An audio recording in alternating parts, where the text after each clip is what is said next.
100 కోట్ల విలువైన గంజాయి గుట్టు విప్పేనా? ఇదే ఇంత చెప్పింది కదా పోలీస్ శాఖలో సంచలనించిన శరత్ తెలంగాణ కథనం మహామంటలో గంజాయి ఘాటు వార్తపై పెద్ద ఎత్తున జిల్లాలో చర్చ. 5 టన్నుల గంజాయి ఎక్కడ సీజ్ చేశారు? ఎందుకు పోలీసులు మైహోంకు అప్పగించారు? గంజాయి అప్పగింతపై ఎందుకు గోప్యత పాటిస్తున్నారు? గంజాయి గుట్టుపై మౌనాన్ని ప్రదర్శించిన పోలీసులు. బాబా అసలు సిమెంట్ కు గంజాయికి సంబంధం ఏంది? అది కూడా అసలు మళ్ళా దానిలో ఇంకొక కథనం ఏంటంటే సిమెంట్ లో గంజాయి వాడతారట. సిమెంట్ లో గంజాయి వాడేది నాకు ఇప్పటికి అర్థం కాదు. వాడు వాడేది ఆ తెల్ల రాయి ఒకటి వాడతాడు, దాంట్లో తీసుకొచ్చి ఇంకొక బూడిద ఒకటి వాడతాడు. ఈ రెండు మిక్స్ చేసి బయటికి సిమెంట్ కూడా మనకి ఇస్తారు.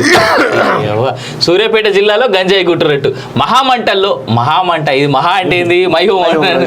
మహామంటల్లో గంజాయి ఘాటు శీర్షికతో బుధవారం శరత్ తెలంగాణ ప్రచురించిన కథనం సూర్యాపేట జిల్లాలో సంచలనం సృష్టించింది. గుట్టు చప్పుడు కాకుండా 5,000 కేజీల గంజాయిని పోలీస్ శాఖ ఉన్నతాధికారులు మైహోం సిమెంట్ పరిశ్రమకు అప్పగించినట్టు గుట్టును శరత్ తెలంగాణ వెలుగులోకి తెచ్చింది.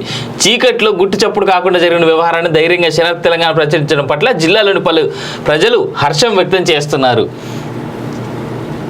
5 కోట్ల నిషేధిత గంజాయి విషయంలో చట్ట ప్రకారం వ్యవహరించాల్సిన పోలీసులు నిబంధనలకు అతీతంగా మైహోం సంస్థ గంజాయిని అప్పగించి అబాస్ పాలయ్యారు. నోరు మీద పడిన జిల్లా పోలీస్ బాస్ ఎడికెళ్ళి వస్తుంది. గంజాయి వ్యవహారంపై విచారణ. సూర్యాపేట జిల్లా మేలచెరులో గత నెల 26న మైహోంకు 5 టన్నుల గంజాయిని పోలీసులు అప్పగించే వ్యవహారంపై పోలీసు ఉన్నతాధికారులు సీరియస్ అయినట్టు సమాచారం. ఫోన్ ట్యాపింగ్, భూదాన్, భూముల కబ్జా, ఇల్లీగల్ మైనింగ్, గంజాయి దందా వంటి వివాదాల కేంద్ర బిందువైన మైహోం సంస్థతో పాటు పోలీసులు అటకాగడంపై పోలీసులు ఉన్నతాధికారులు ఆగ్రహం వ్యక్తం చేశారు. ఈ వ్యవహారంపై విచారణకు ఆదేశించిన సమాచారం. అయితే ఇది ఒక్కటే కాదు, మైహోం మీద చేస్తే చాలా విషయాలు బయటపడతాయి.